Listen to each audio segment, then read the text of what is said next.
Oi, Laura, tudo bem? Olá, bom dia. Um abraço, Mauro. Um abraço especial no Tamires. Tamires, semana que vem vou estar em Brasília.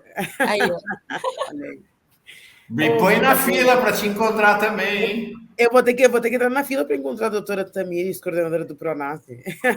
Marcado já nossa encontro. Ah, mas coisa boa, muito simbólico, sabe, a Tamires poder estar coordenando um programa que tenta construir uma inversão na lógica do que é a construção da segurança pública, uma segurança pública cidadã, né, que envolva a relação com as comunidades, né? Esse é um gargalo nosso no Brasil e muito simbólico que uma jovem negra paulista possa estar aí liderando esse processo. Muito legal. Muito Que orgulho. bom. Legal. É isso. Você fala também. Não, e você, Não, eu, eu vou fazer o seguinte, porque isso aqui, eu vou até fazer uma imagem e depois mando para vocês duas. Eu falei antes de vocês chegarem.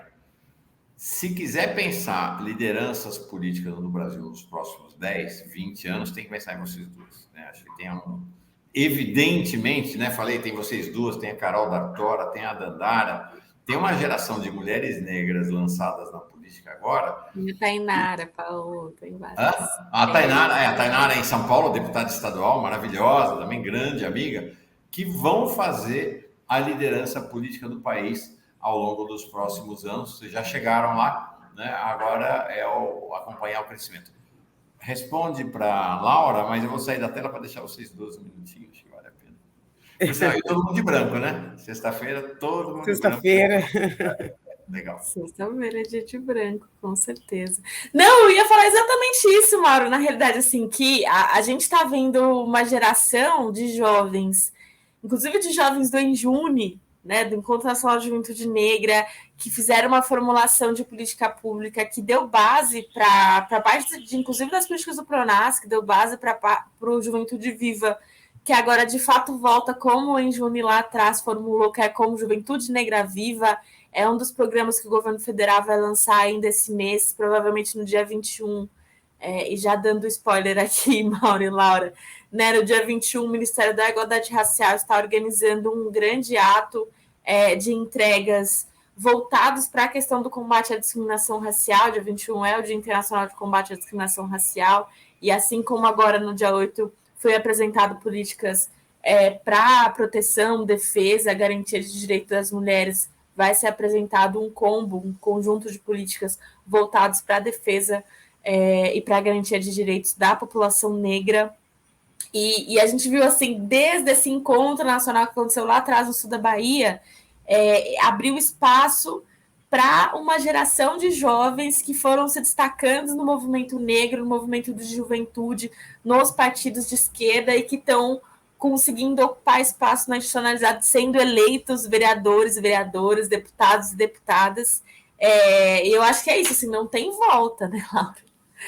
Não tem volta. É um processo que eu acho que é muito material de que as políticas públicas dos nossos governos deram certo, né? Porque boa parte desses jovens são escotistas, pró-unistas, né? Nós temos um vereador aqui em Cachoeirinha, na cidade, na região metropolitana de Porto Alegre, que ele diz: eu fui alvo de todas as políticas dos governos Lula e Dilma, né? Recebi o Bolsa Família, né? Eu entrei na universidade pelo ProUni, eu casei, comprei minha casa no Minha Casa Minha Vida. Então, é isso, né? É a gente mostrar que dadas as condições para que os filhos da classe trabalhadora possam ter acesso a esse capital cultural, né, fazer parte da produção do conhecimento no Brasil, possibilita que nós tenhamos uma mobilidade social e uma condição de contribuir para o desenvolvimento nacional sobre um outro padrão. Acho que somos a marca, eu acho que de que isso dá certo, né? Exatamente. São mesmo. Eu vou liberar a Tamires, dizendo aqui, a Aglaé Silva, seu sucesso é nosso, Tamires, muita sorte. A Nelly Germano saudando a Laura. Eu votei na Laura. Que maravilha, Vila do Fórum Café. Beijo, Nelly. Legal, valeu. Obrigado, Tamires. Boa viagem para São Paulo. Até a próxima. Bom, semana que vem é um encontro de duas gigantes. Tamires, Laura. Eu não sei se a gente se engana, sabe, Laura? Porque veio aqui no vídeo, eu achava que a Tamires era pequenininha. Quando fui encontrar a Tamires, um abraço. Tamires é alta. Eu estou falando dos gigantes, mas não sei. Eu espero te conhecer semana que vem aqui em Brasília. Não sei se você é das baixinhas, das médias. Eu sou das baixinhas, eu tenho 1,64 m. Eu sou das baixinhas. Vamos fazer um trio bem legal. Obrigado, Tamires. Beijão. Um beijo, queridos. Até a próxima. Até mais. Pois bem, a Laura Cinto é deputada estadual, PT, Rio Grande do Sul, é presidenta da Comissão de Direitos Humanos da Assembleia Legislativa. Nós vamos conversar com ela hoje, sobretudo, sobre a questão do trabalho escravo, desses 207 trabalhadores feitos escravos pelas vinícolas aí do Rio Grande do Sul. Ela foi vereadora, teve um mandato de enorme repercussão como vereadora em Porto Alegre e apesar da juventude, ela já é a representante parlamentar do Brasil na FAO, a Organização para a Alimentação e Agricultura da ONU. Legal, que bom que você está aqui, fico bem feliz com a tua presença aqui. Te chamei para falar deste caso aqui, né? Do caso dos trabalhadores mantidos em situação análoga à escravidão, mantidos escravos por essas três vinícolas do Rio Grande do Sul, Salton, Aurora e Garibaldi. Ontem foi fechado um acordo que a Salton anunciou com o Ministério Público do Trabalho de 7 milhões de indenização. Achei uma miséria, né? 7 milhões de indenização, mas enfim, foi fechado o acordo de indenização depois do resgate dos trabalhadores. Tudo começou lá na noite do dia 22 de fevereiro, quando 3 trabalhadores conseguiram escapar do aprisionamento, da senzala, na verdade, é que eles estavam submetidos, e entrar em contato inicialmente com suas famílias e depois com a Polícia Rodoviária Federal. Na própria noite do dia 22, houve o flagrante. Aqui vocês estão vendo, logo às 6h55 da manhã, já tinha a notícia do G1, né, da Globo no Rio Grande do Sul e da RBS TV, mas ainda falava-se em 150. E o empresário que foi preso é o chamado gato, não é nenhum empresário das 3 vinícolas, né? O trabalho de escravização tem sempre um intermediário, sempre, é histórico, em todos os lugares, nas fazendas, nas usinas e nas vinícolas também. Quem faz a atração dos trabalhadores a serem escravizados é sempre um terceirizado, que costuma se chamar de gato. Então, ele é que foi preso naquela noite. A gente deu ampla cobertura aqui na Fórum sobre a situação de horror e tortura que esses trabalhadores viveram lá, né? Os advogados se sentiram horrorizados, houve várias manifestações de entidades dos direitos humanos ali. São os trabalhadores já libertos no ginásio em Bento Gonçalves antes de serem retornados às suas famílias na Bahia, né? Os resgatados disseram sofrer espancamento, ameaça, inclusive não só pelos funcionários das vinícolas, como por policiais militares também. E aí a gente teve essa situação ridícula, né, de uma entidade que representa as vinícolas responsabilizando o Bolsa Família por trabalho escravo, que diz que o pessoal recebe Bolsa Família e não quer trabalhar, quer viver no bem bom. Um dos eventos relevantes desse episódio foi esse vereador bolsonarista, o Sandro Fantinel, lá de Caxias do Sul, defendendo na prática a escravidão e dizendo que em vez de baiano tinha que contratar argentino, porque argentino é que trabalha, né? Foi um grande escândalo. Dentro desse escândalo, ele foi expulso do seu partido na sequência, estava sob risco de prisão, deve ser cassado, né? E aí os trabalhadores relatando isso, né? Que era surra, era choque, era spray de pimenta. Não é isso ao ar livre, não. Vocês imaginam o que é jogar spray de pimenta num quarto fechado, né? Num quarto fechado. A CNBB reagiu, diz que as missas, no Brasil, os padres estão proibidos de usar nas missas para o vinho, para consagração, nas missas dessas vinícolas que mantêm o trabalho escravo. Juízes e advogados vinculados à ABJD, Associação Brasileira de Juristas pela Democracia, defenderam que se aplique a prescrição da Constituição de que terras de empresas envolvidas com trabalho escravos devem ser confiscadas e destinadas à reforma agrária. E, finalmente, está aqui o sujeito lá, o tal do Pedro Santana, que é o gato, né, que foi preso e que, ó, já tinha outra queixa por trabalho escravo 2 anos antes, exatamente para a Aurora e para a BRF, que é a junção da Sadia com Perdigão. Quem saiu em defesa desses trabalhadores? A Laura, inclusive, vai dizer se havia trabalhadoras lá. As mulheres. As mulheres do MST, no Dia Internacional da Mulher, foram para a porta da sede da Salton e olha aqui, ó.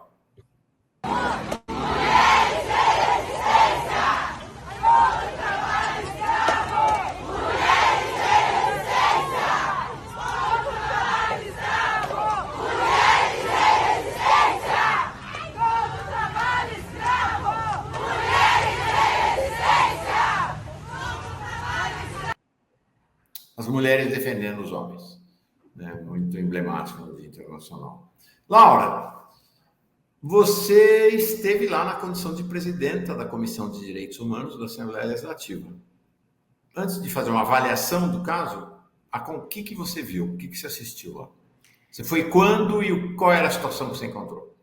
Na quarta-feira daquela semana, agora já me perdi um pouco nos dias, mas na quarta-feira daquela semana, foi quando o caso foi publicizado, foi tudo muito rápido, né? A identificação do... Quarta-feira, dia 22, na própria noite do dia 22. Isso, foi feito o resgate.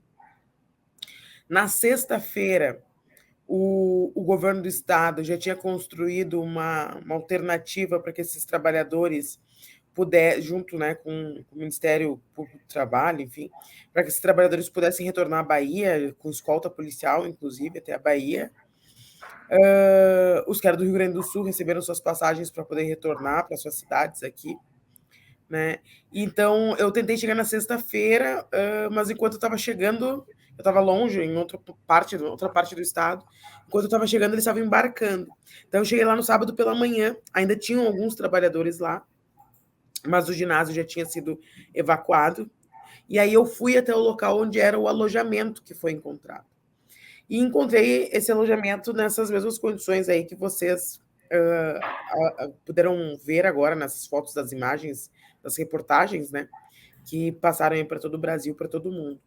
Então, ainda tinham muitos trabalhadores lá, importante dizer que naquele momento o alojamento, nem naquele momento, nem nesse que nós estamos falando agora, né, o alojamento não foi fechado em momento algum.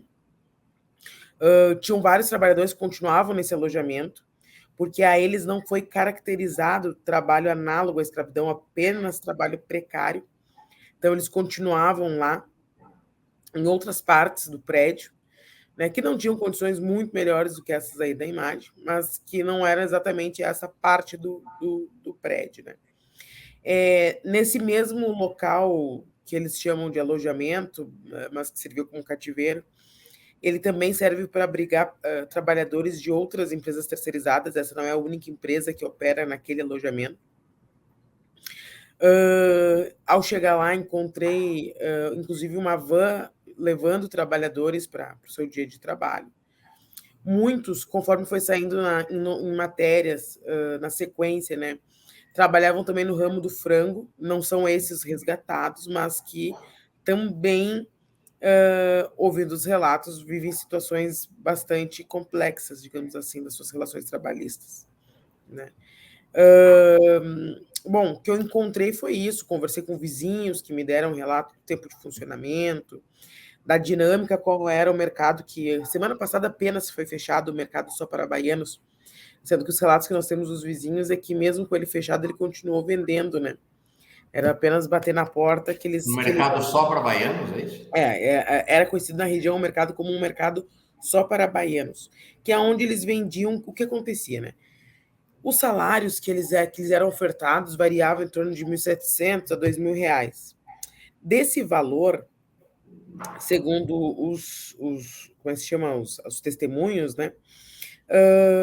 Desse valor, R$400 era em vale alimentação, digamos assim, neste mercado só para baianos.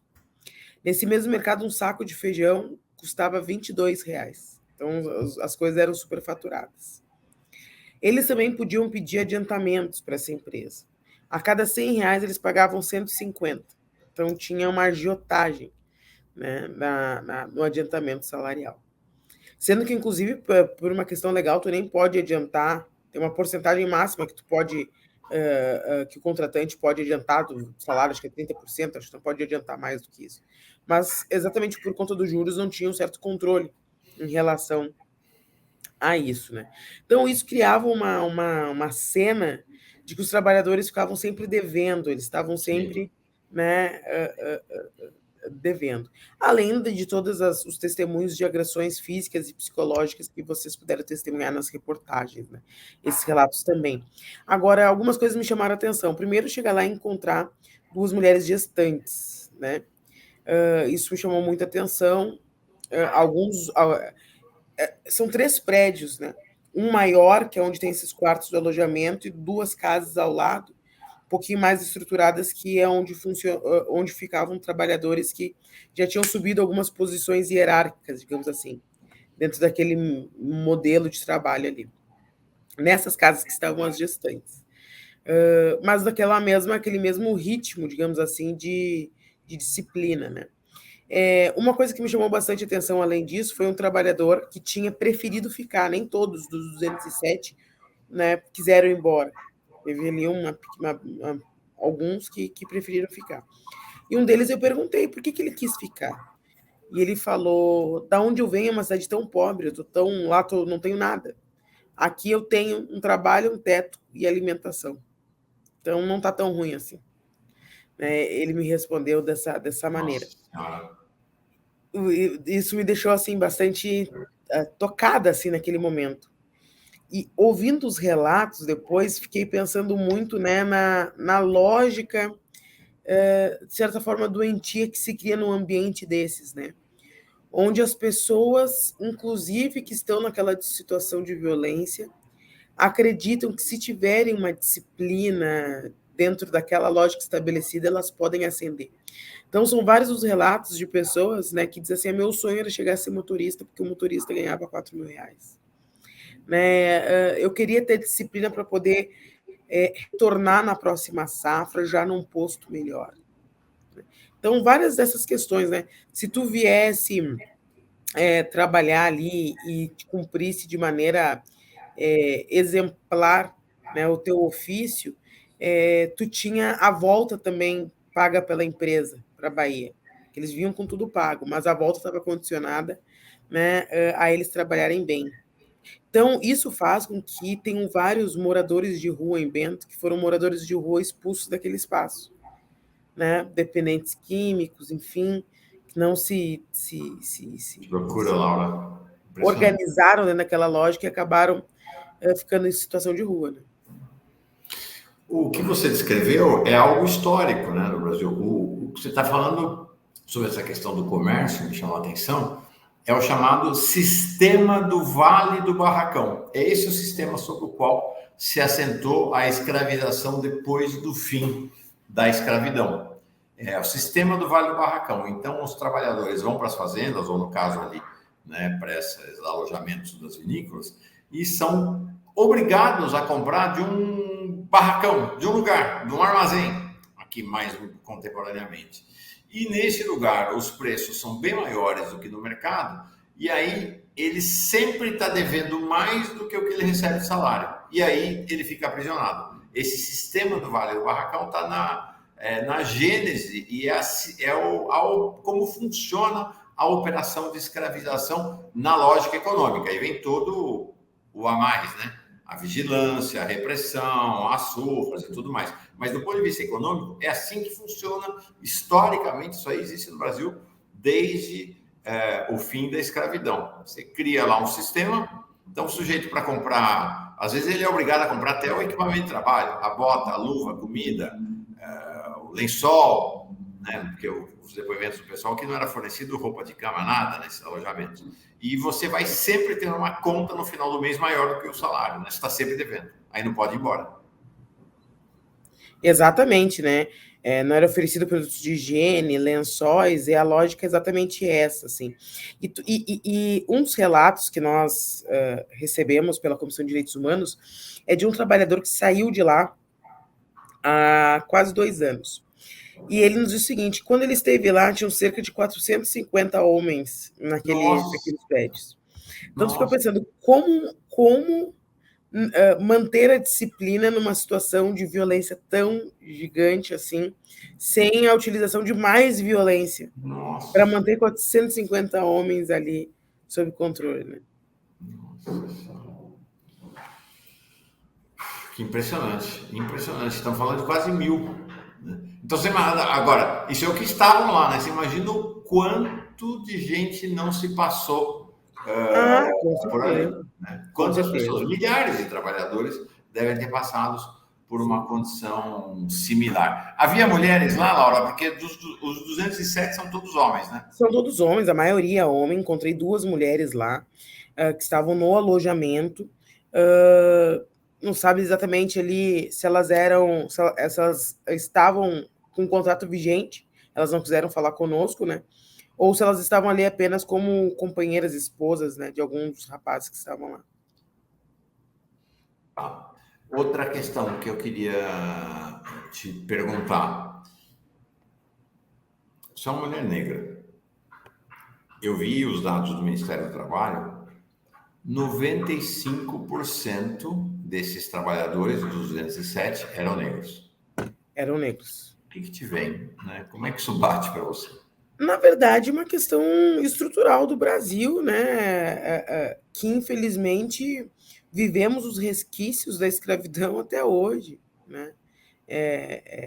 Os postos mais vulneráveis de trabalho são ocupados por nós, né?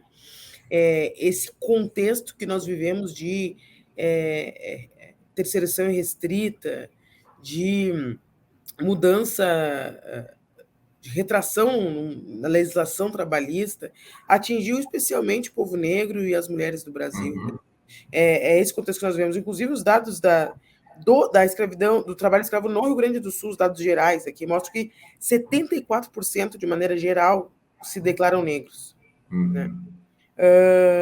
9 a cada 10 trabalhadores resgatados são homens. Então, como são para ofícios mais pesados, né, especialmente modelos de produção em lavoura, né, Uhum. então acaba se contratando mais homens.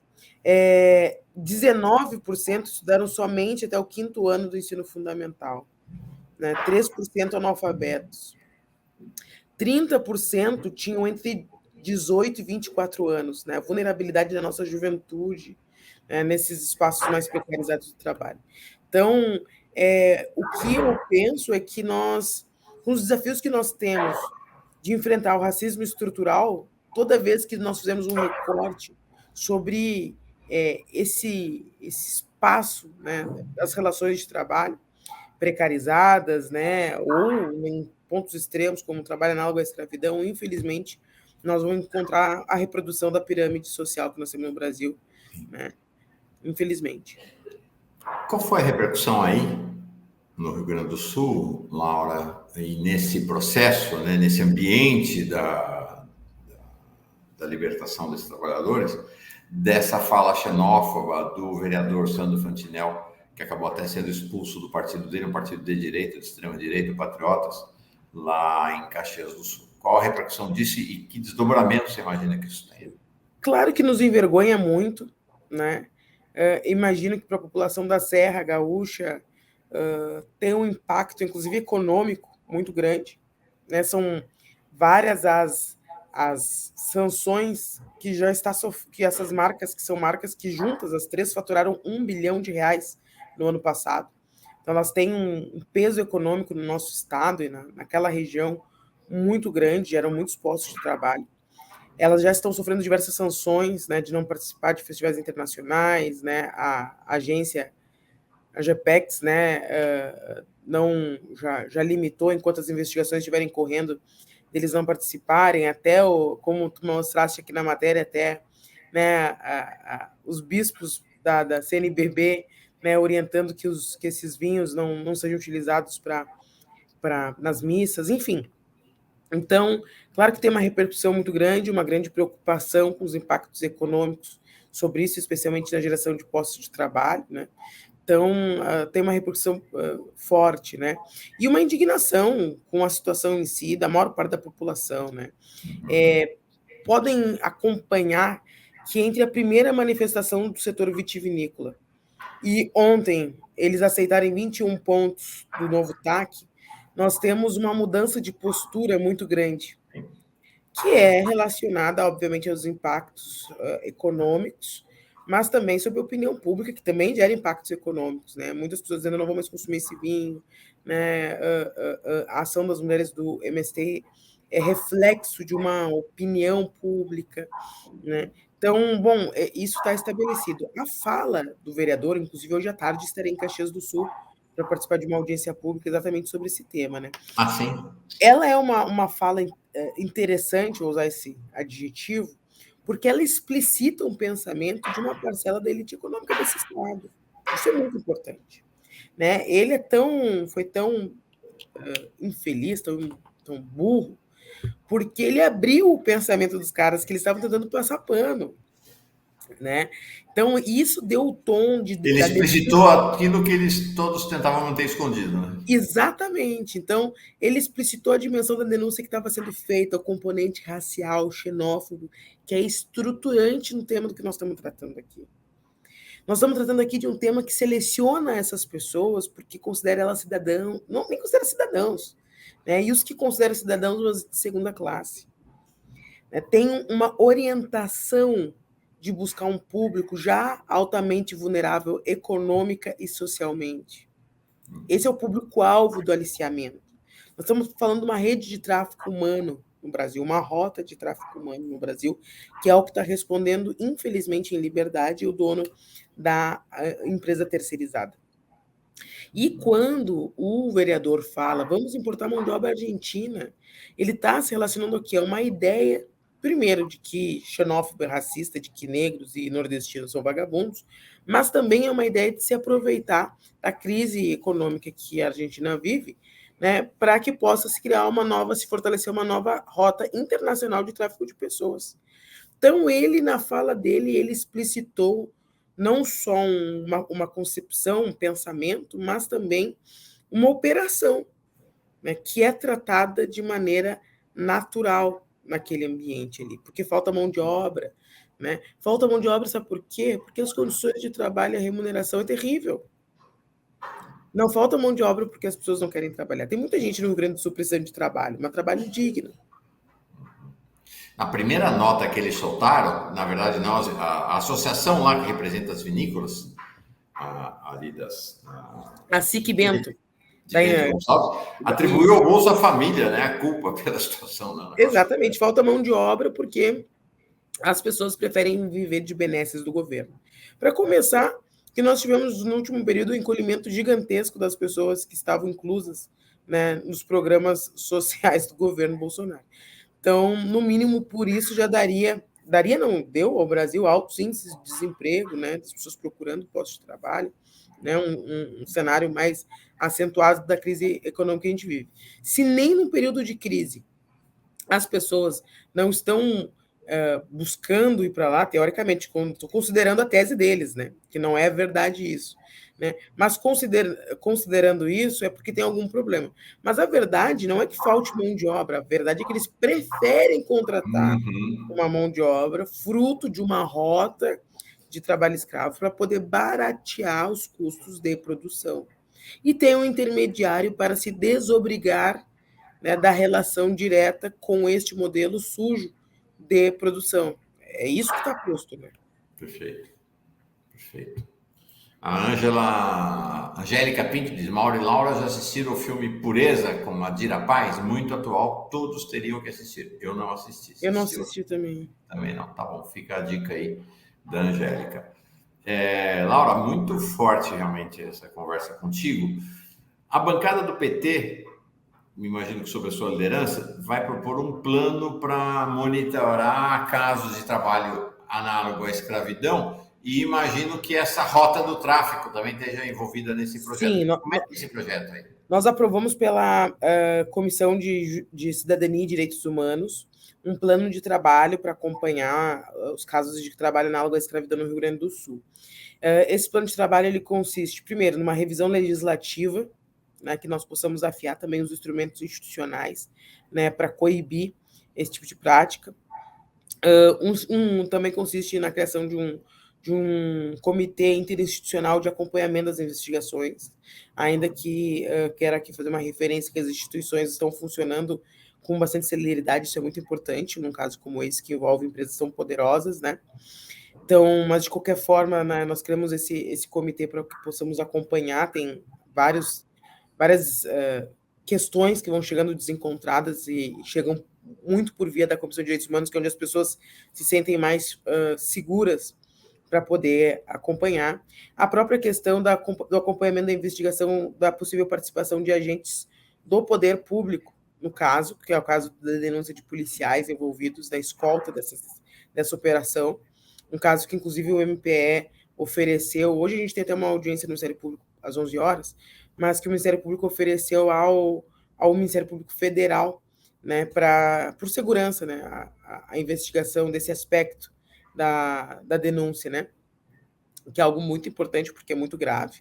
Isso aparece em todos os relatos que nós tivemos, todos, né? Inclusive o próprio aparece inclusive na própria ponta de denúncia, né? Que os trabalhadores fugiram e tiveram que caminhar até outra cidade ao lado para conseguir fazer a denúncia, porque já tinham tentado fazer a denúncia na cidade e nenhuma medida tinha sido tomada, segundo os relatos, né? E a última questão é a questão de uma cooperação com o Estado da Bahia para que nós possamos identificar essa rota. Interceptar essa rota é muito importante, né? Nós estamos falando de tráfico humano, né? Temos que pensar em medidas preventivas a isso e medidas de pós-resgate também, para que esses trabalhadores também possam ser incluídos e não sejam alvo da próxima safra. Laura, o que vai ser seu mandato de deputado estadual? Já está aí na prática, né? Me parece que essas coisas a gente não faz muito plano, né? Você foi eleita presidenta da Comissão de Direitos Humanos e, de repente, esse tema te toma, né? Imagino que por inteiro. Qual é o seu projeto de mandato? Você que assumiu agora há pouco, né? Primeiro, aí em Porto Alegre é 1º de fevereiro, a posse também? 1º de fevereiro, aham. Varia no estado. Um mês de deputada. Um mês. Pois é, e aí já aconteceu isso tudo, né? Parece que você é deputada já há 10 anos. O tempo voou nesse mês. Qual é o teu projeto de mandato aí na Assembleia Legislativa? Então, eu trabalho muito optei por ir para a Comissão de Direitos Humanos, porque trabalho muito com os temas ligados aos direitos humanos, né? Tenho um trabalho muito grande no tema do combate à fome, como também falou Mauro na minha apresentação, né? Eu represento o Brasil na frente de combate à fome da FAO da ONU. Então, essa é uma das questões que nós teremos aí trabalhando bastante ao longo desse período, ainda mais agora que nós temos aí o retorno de diversas políticas a nível federal. Nós queremos poder estar articulando os municípios no estado também, para que os municípios também façam a sua parte, né? De elaborar políticas para a segurança alimentar, alimentação saudável. Eu, inclusive, sou autora do projeto de lei que cria aqui em Porto Alegre, enquanto eu era vereadora, o Programa Municipal de Aquisição de Alimentos, né? Que foi, inclusive, o que me levou a ser escolhida para representar o Brasil na FAO, mostrando que os municípios eles podem e devem ter um papel muito central nessa questão, né? Então, são esses os temas que a gente trata, né? A questão da alimentação, né? As questões do enfrentamento ao racismo. Pela primeira vez em 200 anos, o Rio Grande do Sul tem mulheres negras deputadas. Nós nunca tivemos mulheres negras deputadas, né? Então, essa é a primeira vez na história. Então, para nós, assim, tem um conjunto de pautas que a gente vem organizando, né, junto com a bancada negra aqui, para que nós possamos apresentar a nível de Assembleia Legislativa, que vai desde elementos simbólicos, como o reconhecimento de heróis negros na história gaúcha, né? Quanto a elementos mais objetivos, como a implementação da Lei 10.639 nos currículos escolares, enfim. Uma outra questão que nós tratamos bastante, e que essa semana é uma semana importante de ser dita, né, que é a retomada das políticas públicas para as mulheres, né? Nós temos aqui, somos o 4º estado que tem o maior índice de feminicídio do país. Nossa, não sabia. 4º estado? Inclusive, vindo para cá, já estava aqui ouvindo na rádio uma nova tentativa, né? Nós tivemos ontem um assassinato, hoje um feminicídio tentado. Então, assim, de fato, o contexto de Brasil de desmonte dessas políticas durante o período do governo Temer, Bolsonaro, né, foi estarrecedor, assim, né? A violência de gênero ela se amplificou absurdamente. E nós precisamos, né, da força do governo federal para que nós possamos garantir que os estados, né, retomem também essa prioridade de orçamento, né, para que nós possamos estruturar essas políticas, que nós temos, infelizmente, é na segurança pública que acaba estourando e é quem não tem condições de responder na prevenção, né, apenas de acolher depois do crime feito, né. Tem uma saudação para você aqui. Vilma Reis. Nada menos que Vilma Reis. Estou aqui emocionado ouvindo a nossa potente deputada estadual, Laura Cito, pela força das agendas, em especial, né, do caso de Bento Gonçalves. Vilma Reis, nossa. Um abraço, Vilma. Muito obrigada. És uma referência aí para gente. Deixa eu ver se ela embarca aqui. Vamos ver. Ela é uma grande referência, né? Realmente uma grande referência. Laura, uma questão. Ia ter uma última pergunta, mas eu faço uma penúltima agora para ti. O que me intriga. Você está falando, né? Chegou até 450. Esse sistema existe lá há anos. Nesse alojamento, as pessoas escravizadas. Por que é que vizinhos e vizinhas nunca denunciaram? As pessoas conviviam.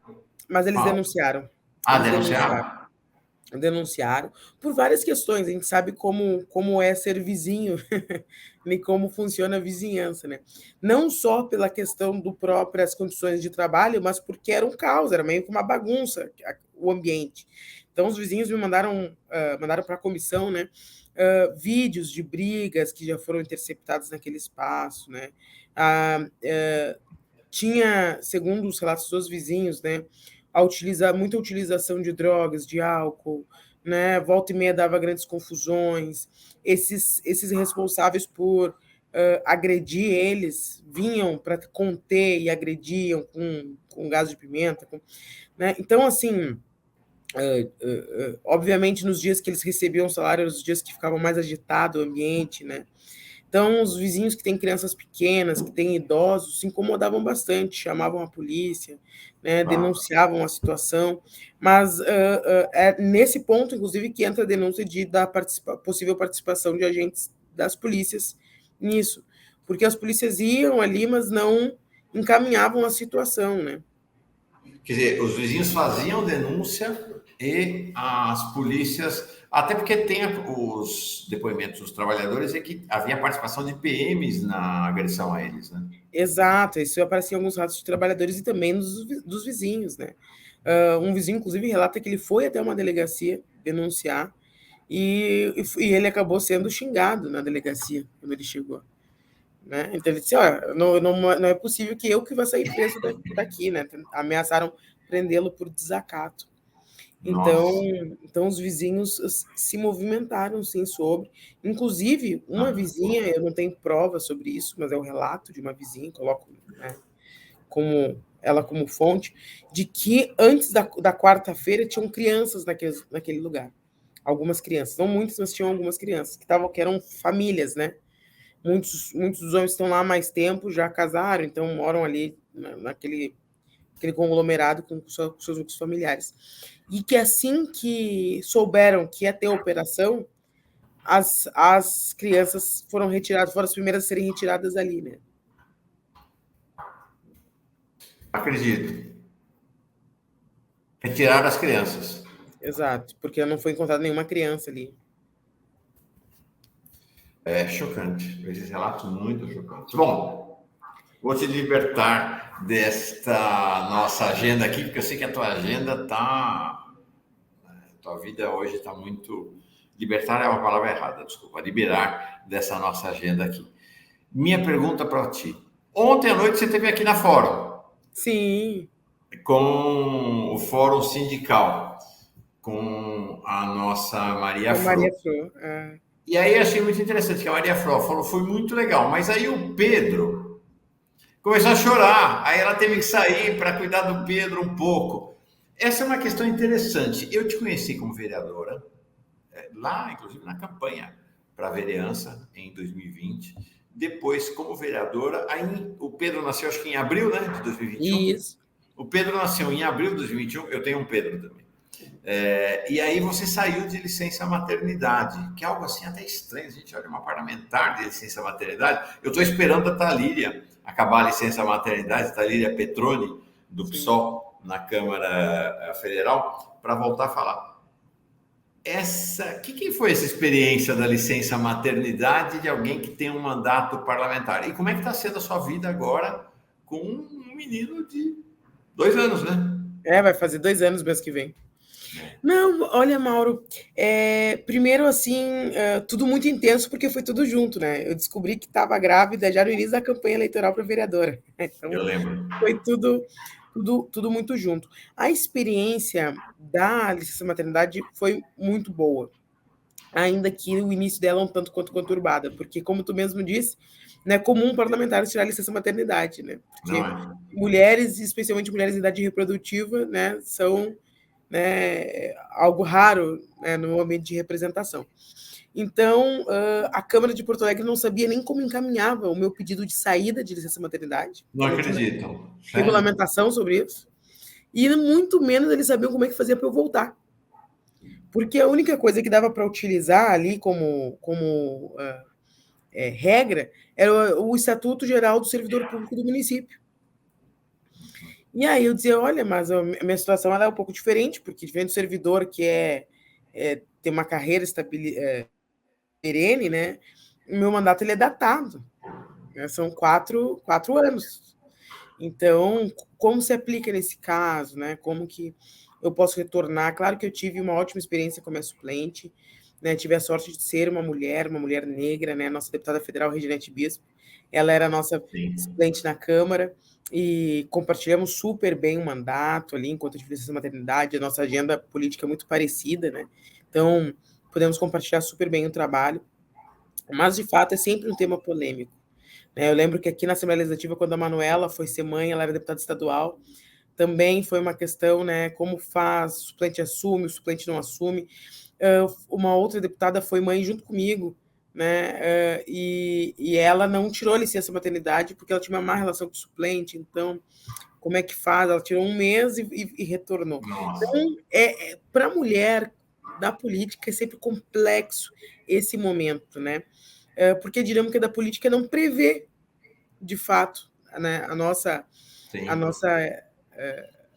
existência, na verdade, né? Que perpassa pela possibilidade de ser mãe.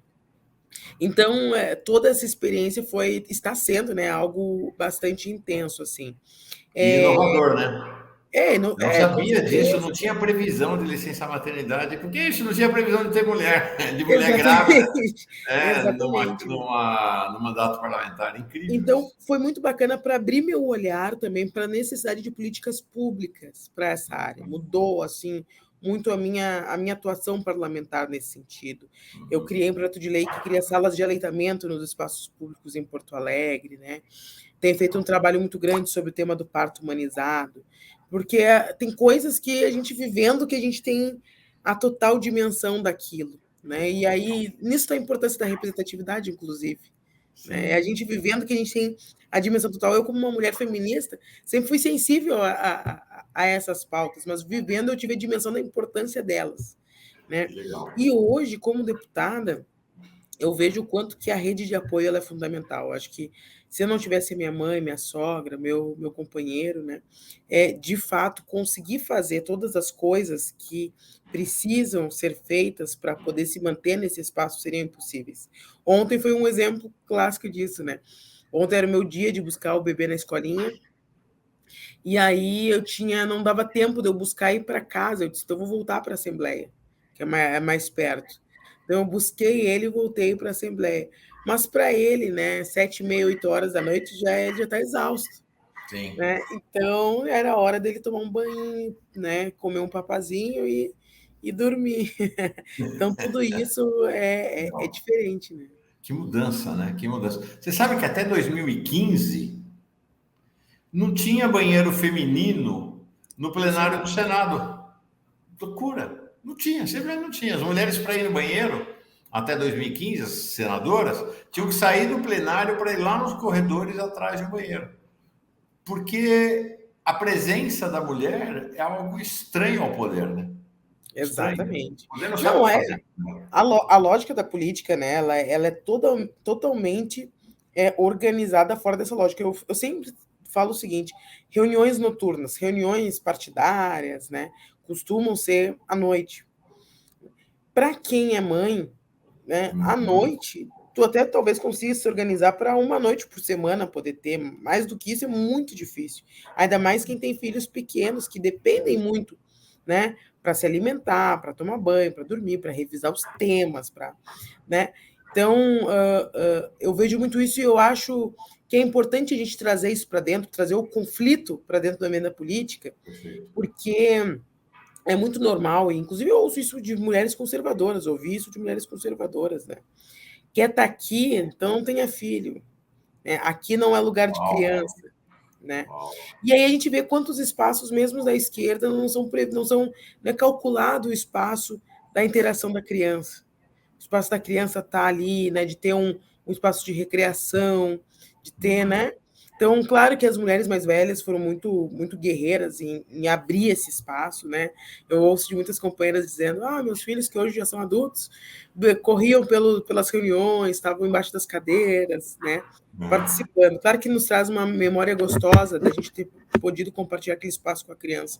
Mas o ideal é que a gente possa estar naquele espaço e que a criança possa ter o seu momento lúdico, não lhe retirado, porque nós estamos naquele espaço, né? Perfeito. Laura Cito, deputada estadual do PT do Rio Grande do Sul, presidenta da Comissão de Direitos Humanos, está tendo um papel chave na condução desse processo da libertação e da denúncia da condição de trabalhadores vivendo em situação análoga à escravidão no Rio Grande do Sul. Como ela falou, não é um problema só das 3 vinícolas, tem muito mais, mas nesse caso das 3 vinícolas está sendo fundamental. Adorei, delícia conversar contigo. Espero que na sua vinda a Brasília na semana que vem a gente possa se encontrar. Vai ser uma honra para mim, uma alegria. Vai ser um prazer, Mauro, vai ser um prazer. Agradeço muito, um beijão a todo mundo que está nos acompanhando. Pelas redes sociais a gente vai atualizando aí conforme forem andando as investigações. Um grande abraço. Um abração. Tchau, querida. Tchau. Valeu.